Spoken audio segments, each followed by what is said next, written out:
Groningen is the largest town of the north of the Netherlands. Groningen, Friesland and Drenthe. And actually it's already the largest town since, well, 7 or 8 centuries. So the roots of the city of Groningen is lying around 1,000 years ago. Then it was not a very important place, but then there were of course not very many cities at that moment. But it rose very quickly in the 13th and 14th century, and you can see that then they tried to start to build these large churches you see still in the city. Population grows very rapidly in size. There were city walls, although they disappeared now.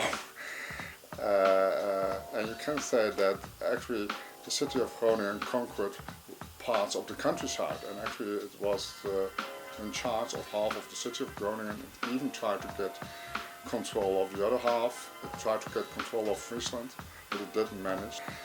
So all the farmers in the neighborhood brought their grain, their cows, etc. to the city of Groningen, and there they were sold and exported maybe sometimes to other places. Actually in the Middle Ages they were forced by the city of Groningen to bring all the grain to the city, and that's why the city is the most important marketplace. In the 17th century they enlarged the city slightly, and in the 17th century when the city still started to grow, they built this large church. And they thought they would grow a lot, but actually it lasted till 1817. Then the city surroundings were even made larger, and you can still look at the Noorderplantsoen, which were the outside walls until 1817. The walls have changed into a park nowadays. And afterwards, 1850, 1870, the population started to grow immensely.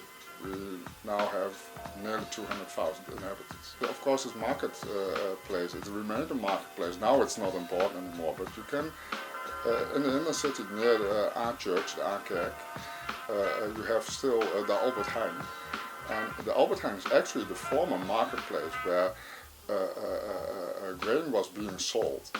And you can see that still. Go along the canals, you see these places where the grain was stored. They are along the canals, large buildings, mostly built in the 19th century. So originally this is very important as a marketplace, but also as a center of government.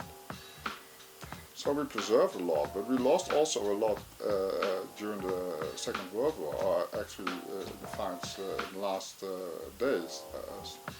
Part of the inner city was burned down, especially around the large market, the Grote Markt. So we lost large parts of what actually has been a very beautiful 16th century part of the city. We have still the Martini Church, which is actually, of course, a very beautiful church, but surrounded by the Grand Market we have, of course, the town hall from around 1800. And if you look to the south, then there is still a large, small part of the old buildings.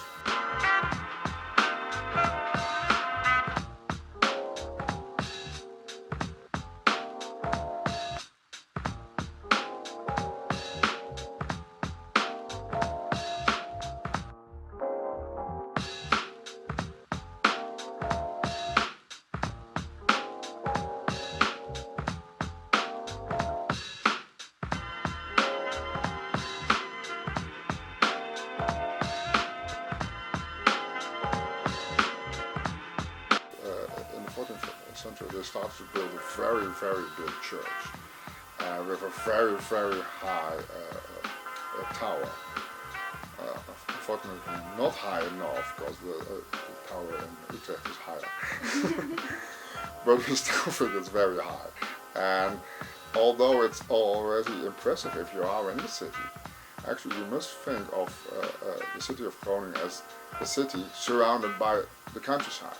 And if you are in this countryside, 20 kilometers off from Groningen, and there are not so many trees, etc. in the countrysides, especially not in the Groningen countryside, then you always can see the Martini Church.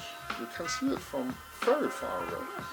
But I think the Korenbeurs is also signifying the city, which is now an Albertheijn, but it actually signifies what is very important, has been important in the city, is the marketplace situation. What I think is also interesting, the academic building was burned down, I think, in the second half of the 19th century.